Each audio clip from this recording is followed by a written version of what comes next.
안녕하십니까 여러분, 머니케어 뉴스 케어맨입니다. 그동안 여러분들에게 제가 단 한 번도 게임주 관련돼서는 종목을 언급해 본 적도 없습니다. 자, 그런데 오늘 처음으로 제가 한번 언급을 좀 해볼게요. 물론 이건 트레이딩 포인트로 들어가야 됩니다. 추세적인 상승이나 이런 것들을 고려하고 보시지 말고요. 단기적으로 적자에서 흑자 전환 이슈가 있는 종목이 바로 넷마블이다라고 생각하시면 될 것 같습니다. 최근에 신규 작품을 출시를 했습니다. 게임 중에 나 혼자만 레벨업, 어라이즈라는 게임을 출시했는데 상당히 호응이 좋다고 합니다. 게임 레벨에서 상위 10위 안에 들어가는 것들이 쉽지는 않거든요. 자, 그래서 그것을 통해서 나타날 우리가 예상할 수 있는 건 넷마블의 흑자 전환을 갖다 우리가 생각해 볼 수 있는데 그것에 관련된 그래서 실적 리포트가 곧 나오겠죠. 한 달 정도 남았습니다. 자, 그렇다고 하면 그 안쪽에서 우리가 트레이딩 포인트로 여러분들이 좀 접근해 보시면 괜찮은 포인트가 또 될 수도 있으니까 또 트레이딩이 좀 강하신 분만 하시고 그리고 자기는 트레이딩이 좀 약하다 그리고 게임주의 별로다라고 생각하신다고 한다면 굳이 접근하실 필요는 없다라고 사료가 됩니다. 일단 넷마블의 투자 포인트 한번 체크해 보도록 할 테니까요. 오늘도 도움되셨다 생각하면 좋아요, 구독 잊지 마시기 바랍니다. 우리나라에서는 지금 게임주 관련돼서 그나마 실적이 잘 나오는 건 크래프톤을 제외하고는 나머지는 별 볼 일 없다라고 좀 생각을 하고 바라봐야 된다 생각합니다. 그러다 보니까 저도 올해 들어서 단 한 번도 게임주 관련돼서 이야기를 못 드렸고 기대감으로 좀 상승을 했던 앞단의 넷마블 같은 경우는 그 부분에 제가 따라가서 추격 매수할 수 있는 부분은 아니었다라고 생각이 들고 그 구간이 상당히 우리가 좀 매크로가 좀 안 좋았고요. 전체적인 부분에서 보면 투자하기가 좀 까탈스러운 매크로 지표를 가지고 있었던 구간이어서 그때는 이야기 못 드렸고 지금 정도쯤에서는 우리가 충분히 또 우리가 확인도 좀 해봐야 되는 것들이 있는데 그동안에 이달, 두 달 동안 나온 실적이나 내용들 이런 것들이 저는 상당히 중요한 것 같아요. 그래서 나 혼자만 레벨업 출시 2개월 동안 매출이 2,160억 원 정도 기록을 했다라는 것들이죠. 이 내용이 좀 상당히 중요하고요. 그다음에 해당 게임이 순위 10위권 안에 진입을 했다는 것들이죠. 근데 모바일 게임이라든지 이런 거 게임의 특성상 보통 대세적으로 오래가는 부분은 많지 않습니다. 그래서 3분기 정도 가게 되면 제가 보면은 보통 한 2분기, 한 6개월 정도 가면 성장세가 이제 주춤하기 시작하죠. 그러면 글쎄요, 제가 볼 때는 아주 대작이나 크게 히트를 치는 것들이 3분기 이상 쭉 치고 나가는 것들인데, 뭐 그건 좀 더 가면서 체크해 봐야 되는 내용이고요. 아무튼 그것 때문에 우리가 2분기 때 흑자 전환을 예상하고 있다. 제가 흑자 전환 예상이 된다라고 한다는 것들은 오히려 이런 거예요. 적자에서 플러스로 전환한다는 것은 앞으로도 괜찮네. 뭐 이런 뜻을 좀 생각해 볼 수가 있습니다. 다만 좀 제가 부담스럽게 생각하고 있는 것은 밸류에이션 테이블 부분이에요. 올해 이제 밸류에이션 테이블 부분이 이 정도 수준으로 생각을 하고 있는데, 그래서 조금 고민이 좀 되긴 됩니다. 그래서 목표가 설정하기도 좀 그렇고 여러 가지 부분이 있는데, 그래도 단기적으로 우리가 충분히 업사이드는 다운사이드가 존재했으니까, 그 부분만큼은 우리가 스윙 관점이나 트레이딩 관점으로 조금 접근해 보시도 괜찮지 않을까라는 생각을 가지고 있습니다. 그래서 우리가 좀 생각해보면 기존에 있던 것들, 영업을 쭉 해오던 것들 가지고는 적자예요. 사실은. 요 정도만 생각하시면 될 것 같아요. 2023년도의 모습이 바로 이랬었다라고 생각을 하고요. 우리가 두 달 됐지 않습니까? 어라이즈 출시한 지가. 그 출시한 이후부터 2분기까지 예상치가 상당히 괜찮은 모습을 보이고 있습니다. 영업이익 상당히 괜찮죠? 990억. 매출도 늘어나는 모습을 보이고 있습니다. 그래서 요것들에 대해서 시장이 어떻게 반응을 해줄까라는 부분들이고요. 그래서 3분기, 4분기 가면서 조금 괜찮아질 거라는 소식이 나오고 있습니다. 그러니까 기존에 있던 것들은 소폭 감소다라고 생각할 수가 있어요. 여기 있는 것들 같은 경우는. 뭐 그런 내용들로 리포트가 나와 있습니다. 이제 뭐 중국에 대한 내용도 크게 기대할 수 있는 내용들은 뭐 아니지 않겠습니까? 그래서 중국에 있는 업체들 같은 경우도 상당히 경쟁력이 높아졌고요. 그런 부분들 생각해 보면 이제는 성장 산업이라기보다는 상당히 크게 경쟁하고 있는 비즈니스 모델이라는 것들을 우리가 알 수가 있습니다.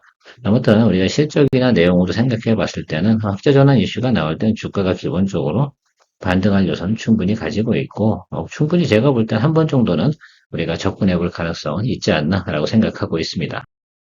저는 투자할 때 항상 매매 동향을 체크합니다. 자, 매매 동향 이야기하기 전에 하나 더 이야기 드려보면 앞에 나오는 2,160억 원의 어라이즈에 대한 매출 부분 인식 이런 것들을 체크한 부분은 모바일에 관련된 내용만 체크한 것들이고요. PC 부분은 우리가 집계를 내기가 향후에 꽤 늦은 구간에 나오지 않습니까? 그래서 플러스 알파적인 요소는 더 남아있다는 걸 첨언을 더 드리도록 하겠습니다. 그래서 실제로는 우리가 예상했던 것보다 좀 더 많다라고는 어닝 서프라이즈도 나타날 가능성도 있다는 점을 우리가 고려해 두고 가도록 하겠습니다. 자, 매매 동향을 갖다 우리가 항상 체크해 두는 건 상당히 중요해요. 그래서 기간별로 우리가 체크를 하는데 보통 보면 직전 한 3개월 정도 구간을 갖다 측정을 해 놓고 단기적인 수급 변화에 대해서 가장 원인이 된 사람은 누군가, 어느 쪽에서 문제가 좀 생겼나라는 것들을 확인할 수가 있습니다. 그럼 최근 주가가 하락한 이유 중에 하나가 누구냐라고 생각하면 누가 매도를 많이 쳤겠어요? 예, 기관이 많이 매도를 쳤다라고 생각할 수가 있습니다. 얘네들이 어떻게 돼요? 보유 물량이 좀 많았던 거죠. 그래서 좀 털어냈다 생각할 수가 있고 다시 한번 매수 구간이 좀 들어오는 거, 기관이 이제 매수 들어오기 시작하면 주가는 이 종목은 올라가게 되어져 있다라는 생각을 좀 하고 접근해 보시면 좋을 것 같습니다. 자, 일단은 봅시다. 평단가 한번 볼까요? 직전 60일 평단가는 6만 원 정도에 형성이 되어져 있다라고 생각할 수가 있습니다. 개인이 좀 더 높네요. 그러니까 62,685원 요거까지는 갈까? 요건 일단 턱이라고 생각해보고 여기 구간을 일단 우리가 볼 수가 있습니다.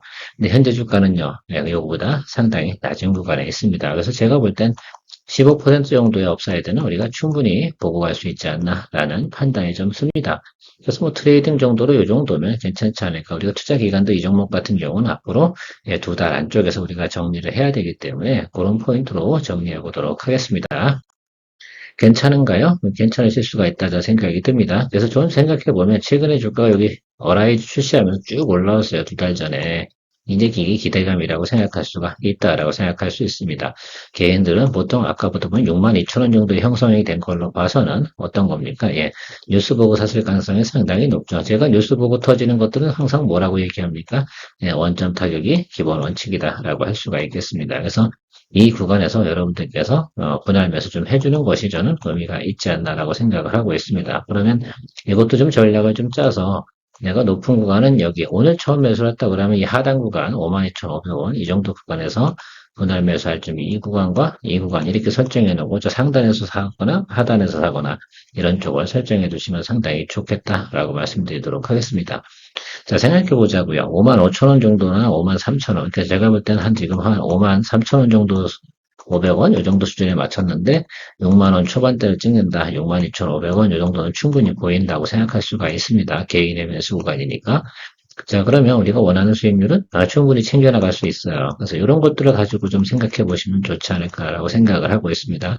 자, 개인 매물이 터질 가능성이 있습니까? 없습니다. 6만 원까지는 외국인 매물도 터지지 않는다라고 봐야겠죠. 그러면 일단 기관이 매수 들어오는 타임, 뭐 그때부터 기관이 매수 들어오는 타임에 우리가 매수해버리면 너무 늦지 않습니까? 그래서 이거는 의사 결정을 좀 내리고 접근하시는 것이 맞지 않나라고 생각을 하고 있어요. 어떻게 넷마블에 대해서는 어떻게 생각하십니까? 그래서 저 같은 경우 개인적으로 그냥 소액으로 조금 한번 접근해 볼 만하지 않나 이런 생각은 하고 있거든요. 여러분들도 좋은 판단 내리셔서 이거는 제가 여러분들한테 강력하게 점수를 매기거나 이럴 필요는 없는 것 같아요. 트레이딩 포인트로 이런 것들도 한번 생각해 보시면 좋을 것 같아요. 다만 이런 것들이죠. 제가 여러분들하고 리포트 드릴 수 있는 이유 중에 하나는 대부분 흑자 전환 이슈를 가지고 있고 3분기, 4분기에 영업이익이 증대되고 있는 이 회사를 가지고 주가의 하락 사유를 매기는 건 리레이팅밖에 없어요. 야, 여기 업종 평균이 야, BR 뭐 한 지금 30 정도를 놓고 있는 뭐 이런 생각, 고점은 30, 낮은 구간은 뭐 한 25, 22 뭐 이 정도 보고 있는데 야, 이거 PER을 밸류에이션 너무 높아. 야, 이 업종은 앞으로 어떻게 성장세가 없어져? 라고 해서 PER 뭐 15, 이 정도 다운그레이드 시키지 않는 이상은 주가의 하락 사유는 저는 단기간은 없다라고 생각하고 있습니다. 그럴 만한 리포트가 지금 현재 분위기에서 나올 만한 상황은 아니라고 저는 생각을 하고 있거든요. 그 점 체크하셔가지고 뭐 지난해보다 모든 지표는 다 플러스로 나오고 있습니다. 그러니까 충분히 저는 여러분들께서 공략 포인트 잡을 수 있다라고 생각이 들어요. 일단 여기까지 가보자고요. 62,500원 이 정도 수준까지만 개인이 매수한 평균 구매까지는 충분히 우리가 공략해 볼 만하다라고 생각할 수 있습니다.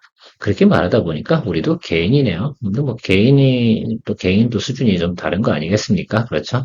예, 트레이딩 하는 포인트도 다른 것들이고 그래서 전체적으로 우린 뉴스 보고는 사지 말자라는 게 제 실언이고 뉴스 보고 올라간 건 원점 타격 구간에서 다시 한번 재검토하자. 자, 재검토했는데 뭐가 좋았어요?